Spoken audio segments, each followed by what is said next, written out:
Umphathiswa wamapolisa umnumzana Bheki Cele uthetha xa izicwangciso zesebe lakhe zokuqinisana ngakumbi ibutho elijongene nezenzo zodushe olusekelezelwe kwisini ngaphakathi kwinkonzo yesipolisa. Zingaphaya kwama-30 izikhululo zamapolisa eziza kufumana uqeqesho ngemiba yokuxhatshazwa kwabasetyhini nabantwana. Abasetyhini bangamaxhoba abo bathi bayabathanda yaye kumaxesha amaninzi bayajikiswa xa beyokuvula amatyala emapoliseni. 1,200 of them were raped on the places where they are supposed to be having luxury life, very leisure, like the parks, the streets, the beaches and all that, which means the government will have to do more. Umnumzana Cele ubongose uluntu ukuba luncedise kwidabi lokulwa lomkhwa wokuxhatshazwa kwabasetyhini, wacala namaxhoba ukuba angawacimi amatyala xa sele ewavulile ngakwabo babaxhaphazayo.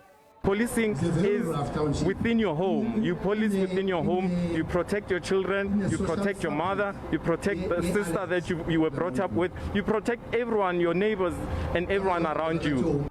Lombutho wasekuhlaleni iMzantsi Act Now nonguwo oququzelele lo mgushuzo nawo uphose umrhaji wangenelela usithi hanewu kwanele ngokuxhatshazwa kwabasetyhini.